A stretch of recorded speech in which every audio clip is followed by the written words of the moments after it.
Hey, how's it going? I'm Not, and I made this spreadsheet of all the Gwent cards that are not worth crafting. Today we're gonna look at all these Scoia'tael cards that you probably don't need if you're just getting started in Gwent. Now you can find the link to the spreadsheet in the description down below. That being said, let's just jump into it. We're gonna start off with Scoia'tael. Currently, Scoia'tael suffers from being a bit too expensive for what she does.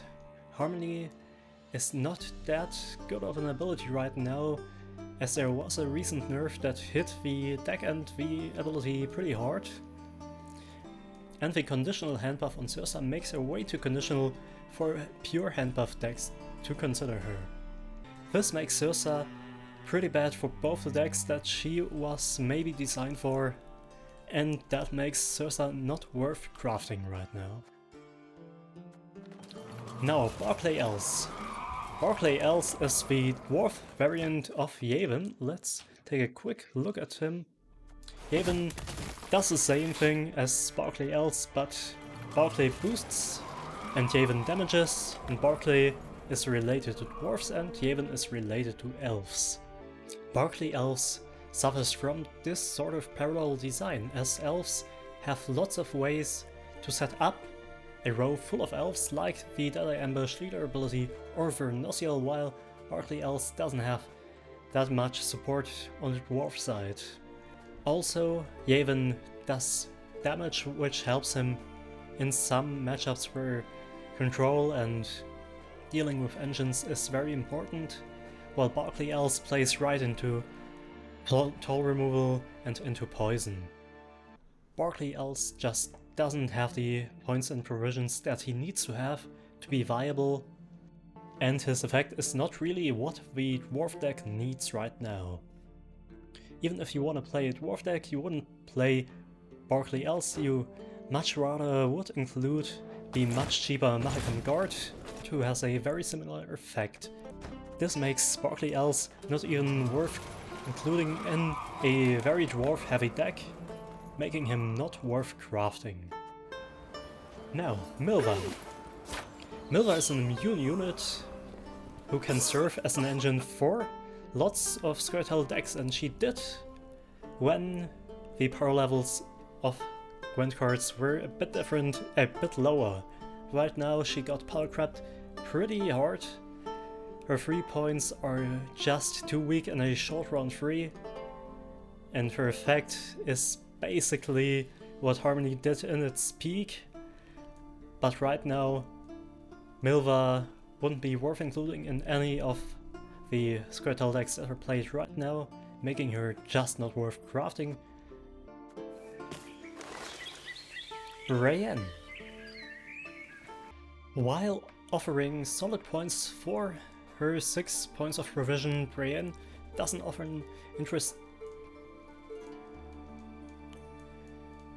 While offering solid 7 points for 6 provisions, Brienne doesn't offer an interesting effect that supports any of the current Scoia'tael decks.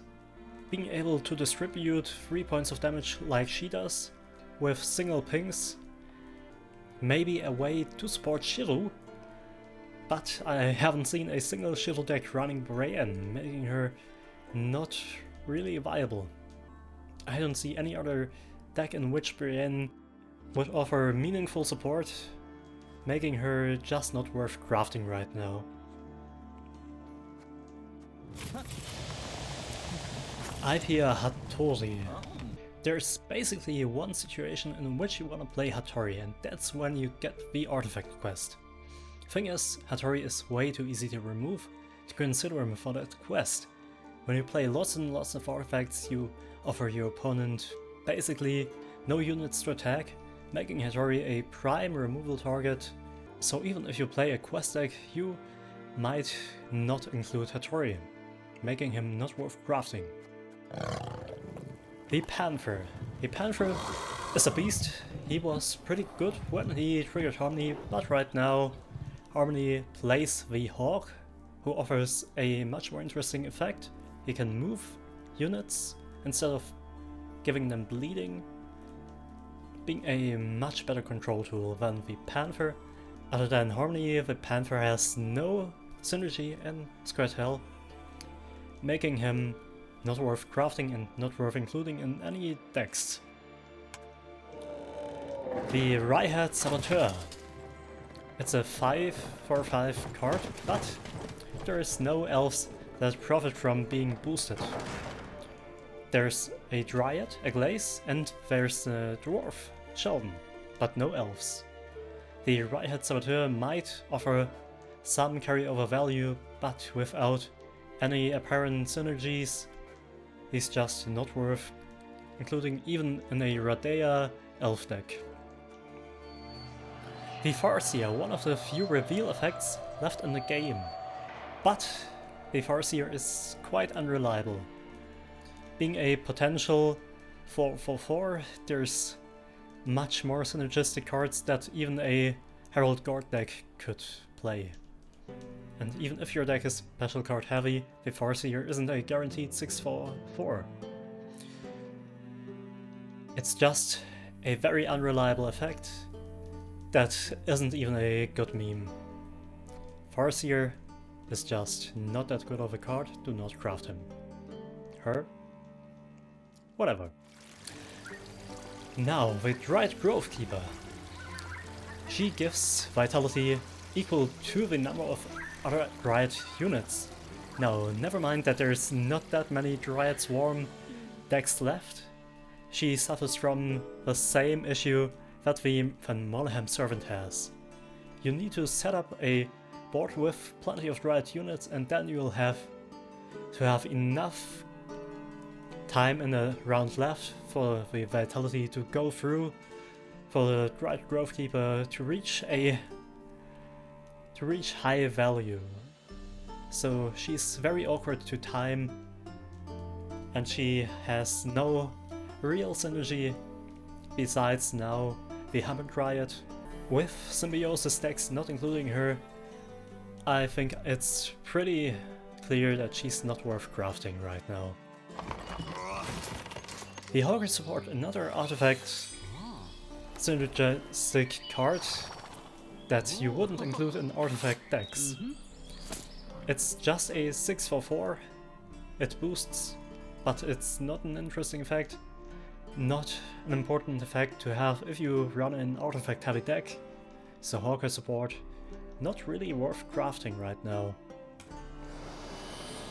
The last card in Scoia'tael that is not worth crafting, in my opinion, is the Scoia'tael Neophyte. Elf Swarm is pretty easy to pull off right now. You do not need the Scoia'tael Neophyte to get lots of elves on a board. With the Scoia'tael Stratagem, the Enshade Saber spawning Scoia'tael Neophyte, the card itself probably won't be work, but the Scoia'tael Neophyte itself has just fallen a bit behind the curve, has gotten a bit power crept, and just isn't needed in a Scoia'tael deck to contribute to the swarming. So the Scoia'tael Neophyte has gotten a bit power crept and isn't worth including anymore in any of your Scoia'tael decks. Now let's take one last look at this spreadsheet. Those were all the Scoia'tael cards that are not worth crafting right now. Next time around we're gonna look at Skellige, at all of those cards and why they are not worth crafting right now. Till then, thanks for watching and see you next time. Bye!